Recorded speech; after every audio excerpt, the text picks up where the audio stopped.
In this case, we are rounding 543 to the nearest 10. So we're going to underline the tens place so we know that we're rounding to the tens place. And we're going to go ahead and circle this 3 because this neighbor to the right is always right. And he gives his advice to the 4. Now because 3 is 4 or less, we're actually going to let it rest. So this stays a 4. Look to the right, put zeros in sight. The numbers on the left take a step. So that 5 just takes a step down. We're going to go ahead and use our number line to confirm that 543 does round to 540.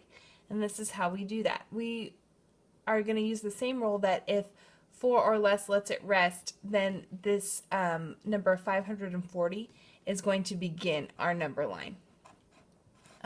Again, another way to confirm that is that this 5 right here is going to be the same 5 that's beginning our number line. Now we know that we are rounding to the nearest 10, so our number line can only jump 10 spaces. So 10 more than 540 is 550. Okay, go ahead and draw your midpoint. Again, use the same concept that we had before. If I had the number 40 and I had the number 50, okay, what would go in between if I was counting by 5s? 40, 45, and 50. Okay, but I'm going from 550 to 545. Okay, so we're going to continue to add a 5 to each of these just to confirm that that is the midpoint. Okay, 540, 545, 550. And because we're only going 10 spaces, each of our increments is actually going to be 1.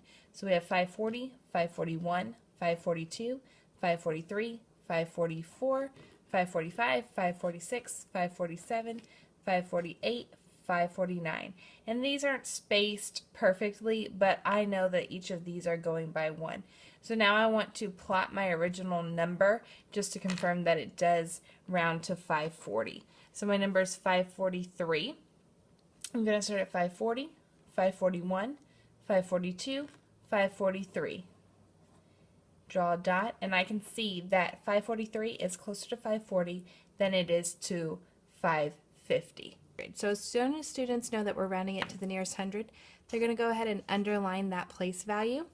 On rounding, we also use an open number line to round.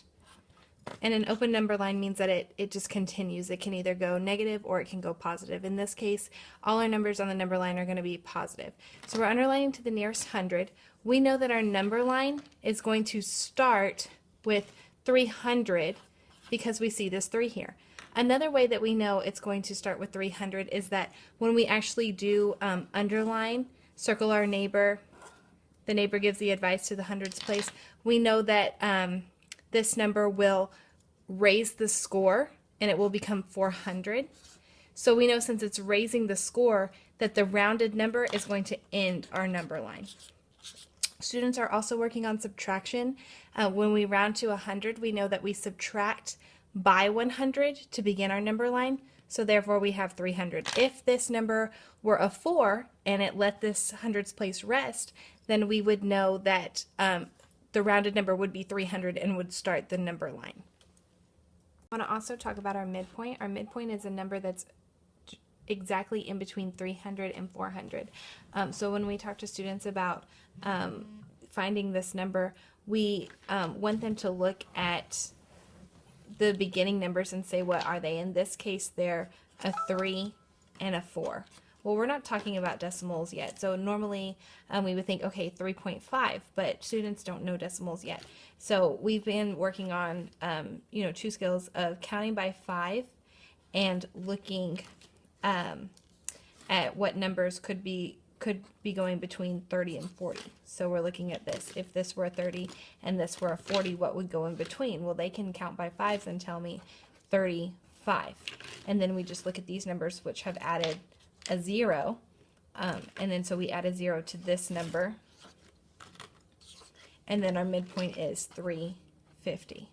The next question you want to ask your students is 367, our original number, is that before the midpoint or after the midpoint? So they're going to look at these two numbers again, and they're going to say, well, I count 36 after I count 35. Or they're going to say, well, the 6 raises the score, which means that it's going to be closer to the 400 than it is going to be to the 300. So then we go ahead and talk about what increments are in between here. In this case, it's 300 to 400. We know the entire thing counts by 100, so each of our increments are going to be 10. So we have 300, 310, 320, 330, 340, 350, 360, 370, 380, 390. And then so we can go ahead and plot our dot here. So we're going to go ahead and start at our midpoint because we know that it's 367, which is after our midpoint. So 350, 360, then we're going to go ahead and count to 370. Well, 367 is below 370, so when we plot our dot, we see that it is right here in the middle of 360 and 370. When students see that their dot is plotted, they can go ahead and confirm that 367 is closer to 400 than it is closer to 300. So when we're rounding to the nearest hundred, it would be 400 instead of 300. Okay, I am actually going to write a 4-digit number. We're going to round to the thousands, and this is the same strategy. It doesn't matter if your number is 5 digits long or 6 digits long. We continue the same strategy. So if our number is, well, I'll just do a 5-digit number, for example, 54,276. Okay, I'm going to round to the nearest thousand. So I'm going to underline my thousands place. Circle the number to the right because the number is always right. The advice that the 2 is going to give the 4 is to let it rest. Okay, look to the right. Put zeros in sight. The numbers on the left, take a step. Okay, and then I have a number line right here. Now, I really need to pay attention because this number line, although it's the same length as the other number lines, is going to be going a lot, the increments are going to be much higher in between. So I really have to pay attention to make sure that I am only having 1,000 from the beginning to the end. Okay, so I know that my number line is going to start right here with the 5. Okay, and because it let it rest, our beginning number is going to be this rounded number, 54,000. Okay, because I'm rounding to the thousands, I'm going to add 1,000 more. So 54,000 plus 1,000 is going to be 55,000. The same thing if I have the number 55 and I add one more. I'm sorry, if I have 54 and I add one more, the answer is going to be 55. Okay, and then I have my midpoint. Now, there is always going to be a 5 in my midpoint. If you haven't noticed already, there's always going to be a 5.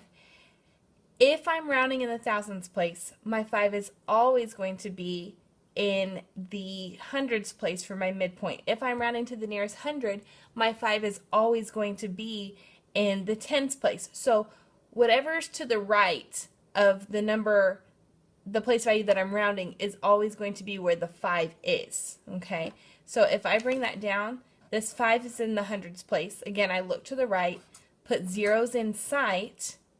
Okay, the numbers on the left, take a step. So that's another way to find my midpoint, aside from going from 540 to 550. Because when we're looking at the thousands place, it's a little bit trickier because I would have to know what goes in between 540 and 550. So this is just another strategy to get my midpoint. Okay. Also think if I'm going from 0 to 1,000 on this number line, half of 1,000 would be 500. So that concept is just a little bit hard for students to understand right now. So there's a couple different strategies for them to figure that out. each of my increments is going to go by 100, because if I divide 1,000 by 10 spaces, because that's how many increments I have, each will be 100. All right. Now it's easier to figure that out if I'm going from 54,000 to 54,500. They can just look at these 3 digits right here. So this is basically a value of 0, and this is basically a value of 500. So they can say from 0 to 5, 0, 1, 2, 3, 4, 5, 0, 100, 200, 300, 400, 500. Okay, so we're going to go 54,000, 54,100, 54,200, 54,300, 54,400, 54,500, 54,600, 54,700, 54,800, 54,900. Okay, and now I'm going to take my original number, 54,276. Okay, I'll make my midpoint a little bit bigger. Ask the question, do you think 54,276 goes before 54,500 or after 54,500? And so you can compare, you can even say, bring in that vocabulary of 54,276, is it greater than or less than 54,500, which is also a question that I ask students while we're working on these numbers. So we go from 54,000, and then we're actually going to count. I know that there's a 2 right here, okay? 54,100, 54,200. This is 54,276. So the next increment is 54,300. That's more than 54,276. So I know that I'm going to plot my line somewhere in between here. 54,100, 54,200. So it's going to go in between here, in between this 200 and 300. Okay? All right? So it's going to go in between there. Well, I know 76 is more than half, so I'm just going to put it right in the middle there. All right? Now I do notice that my number is closer to 54,000 than it is to 55,000.